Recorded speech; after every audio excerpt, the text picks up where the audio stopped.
away from the tremendous pressure, and there's a tremendous pressure on teenagers to smoke. Turns, he sees people telling him to smoke. If you listen to the radio, watch television, read the newspapers or magazines, wherever you turn, the teenager must smoke. It's a nice habit. It's a mature habit. But the thing is, it does, for me, it gives you a satisfaction. It relaxes you. I enjoy smoking. But people who do smoke and have been smoking, one of the reasons that you want to smoke was not because when you have satisfaction. The first time, I know, well, the majority of the people say they got sick to death. Well, you probably did. I've heard many people who said this. Also, the allure, either more sophisticated or looking sure of yourself or being grown up. Looking at it frankly, aren't we all just talking in the dark? Smoking? Well, let's look at some facts, and then we'll return. We know that while our death rate generally, from all causes, dropped 18% during the past 30 years, the death rate from one cause, lung cancer, increased by 953%.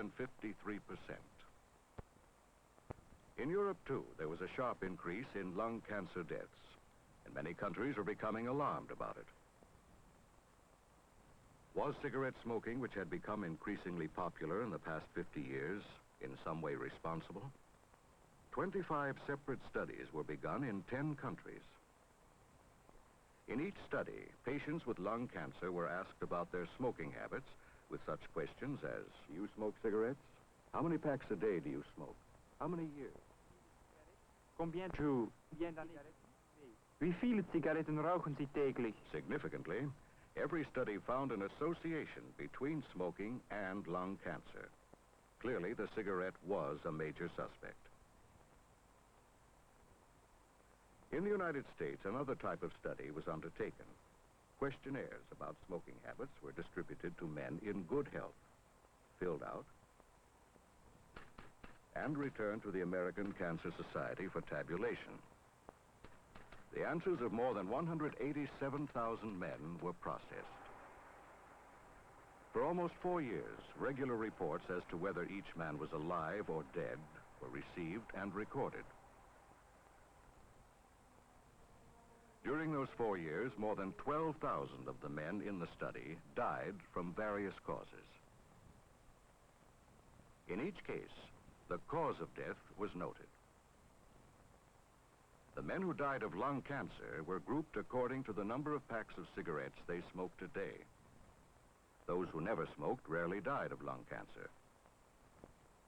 Whereas men who smoked half a pack or less a day had a 7 times greater chance of dying of lung cancer than did those who never smoked. Half to 1 pack a day smokers,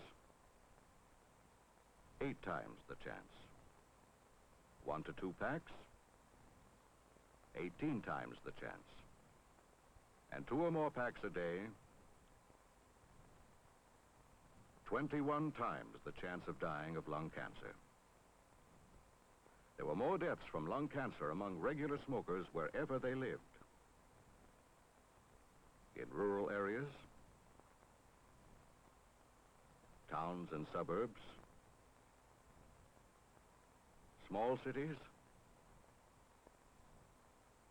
and large cities. Air pollution in cities, it seemed, made relatively little difference. There was another important finding. Deaths from coronary heart disease, this country's greatest killer, also increased steadily with the number of cigarettes smoked.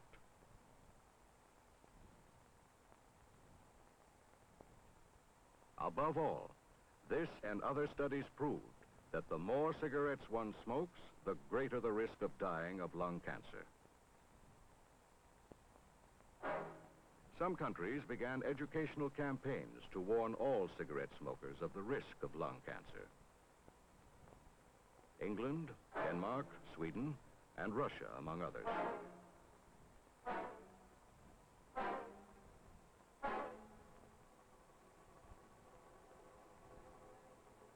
What have scientists been able to find out about cancer? Normally, the human body is made up of cells like these, which reproduce themselves by dividing. But the reproduction is always under control. In this way, new cells are continually developed to replace the old, worn-out ones. However, cancer cells like this large one don't develop into normal body tissues. They are wild cells that have escaped the control of the body and multiply so rapidly they destroy the surrounding healthy cells. Evidence had revealed, beyond a reasonable doubt, that cigarette smoking is the major cause of lung cancer. But how smoking caused cancer had to be determined. To analyze what cigarette smoke contains, this cigarette smoking machine was built by scientists of the Sloan Kettering Institute for Cancer Research. It mechanically puffs each cigarette in turn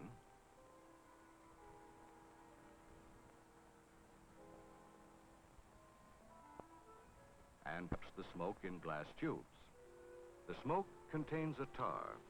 How much tar varies with different kinds of tobacco, the effectiveness of the filter, and how far down the cigarette is smoked. The unburned tobacco collects extra tar from the smoke drawn through it, so smoking the second half produces far more tar than did smoking the first half. The tar in the smoke condenses after a time on the bottom of the tubes, mostly in the right one here, as a dark stain. Smoking 2 packs of cigarettes produces the tar in this solution. The tar from cigarette smoke was applied repeatedly to the skin of mice.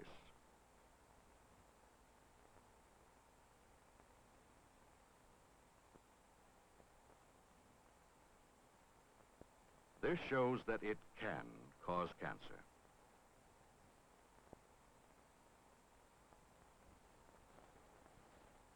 Scientists then tried to find out what it is in the tar that causes cancer. It took years for them to separate these chemicals from the tar in pure crystal form. Chemicals that can cause cancer. How much of these chemicals remain in your lungs after you smoke a cigarette? Well, here's a demonstration. In the dark, all 3 glass tubes looks alike. A lighted cigarette is placed in the center tube.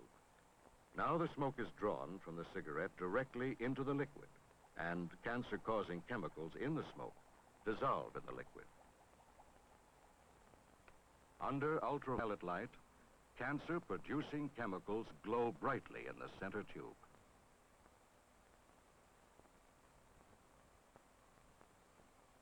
Now, the scientist will first inhale cigarette smoke and then exhale the smoke into the liquid in the tube on the left.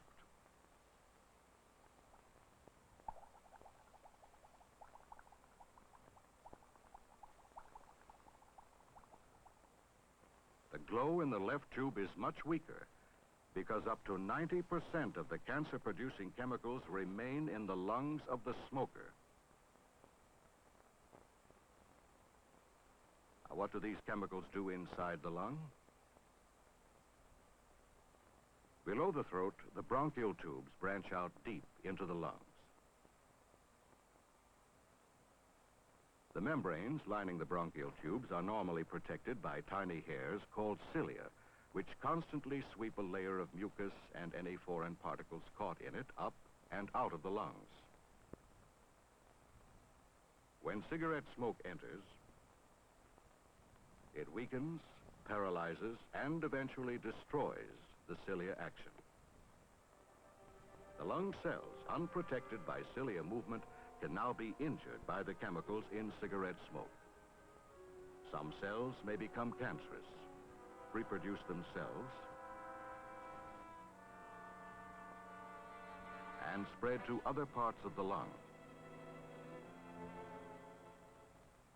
Studying this chest X-ray is Dr. Charles W. Findlay, Jr., chest surgeon at the Francis Delafield Hospital. When doctors see a shadow like this in the lung, and they know that the patient has smoked for a long time, the diagnosis is cancer of the lung until proven otherwise.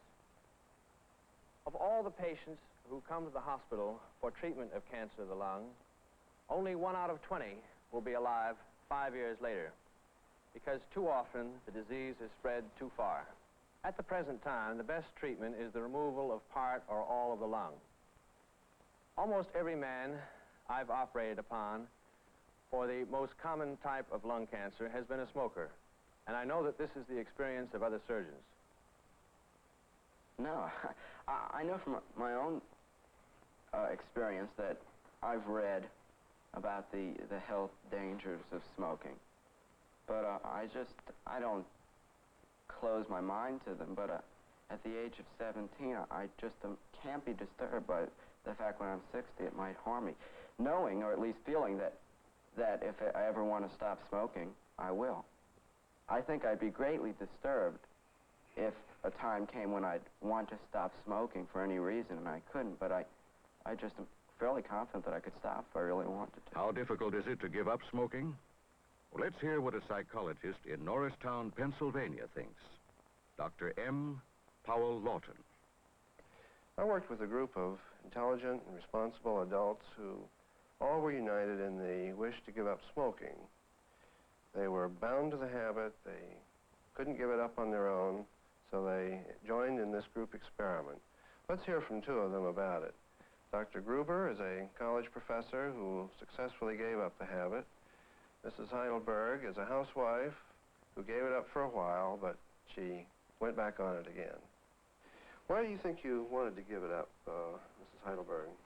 Well, when I started to smoke, I was not aware of the health risks involved, but today I'm a mother of 2 children, and I would very much like for them not to smoke for health reasons. I feel I should set an example to them. I'm very unhappy about it. When you try to stop and can't stop, don't you feel sort of guilty about it? That you're letting yourself down and letting other people down as well? Yes, naturally. As I remember starting to smoke, it was much easier to start than it was to stop. We sort of slip into it, and at age 20, it doesn't really mean anything, because the relationship between smoking and health or longevity is too remote, I think. And even if these statistics were known when I was 20, I don't know how much difference it would have made, because at 20 the possibility of dying of lung cancer or anything of this sort at age 50 or 60 is too far away. But then when you get to be 40 or 50, that event is no longer so remote, and one becomes a little anxious about it. I know certainly I was anxious about it, but it's no longer so easy to stop. And so when my wife volunteered me into this group, there wasn't much I could do about it. Certainly there are the good things about stopping. That is, you get rid of the cigarette cough and the pains in the chest, and food tastes better, and fresh air smells sweeter, and your wind is better. But to stop, there's a great many difficulties. They're all the what some people I call the withdrawal symptoms. That is it's just an awful process, and it's not easy. I don't think one gets over it easily. Depends upon the individual. And the fact that your parents or other people have smoked and no longer like it and yet can't stop smoking doesn't mean necessarily that there a time will come where I'll want to stop and I won't be able to. But I think it's evident that there have been many, many people who have wanted to stop smoking and haven't been able to stop. Should you say, well, I'm going to stop smoking now because maybe 20 years from now I'll want to stop and I won't be able to? No, I think that one should stop smoking now because he realizes the dangers involved in smoking. I think one of the major reasons why... These are some of the varying opinions about smoking held by some teenagers. Consider the facts you have seen.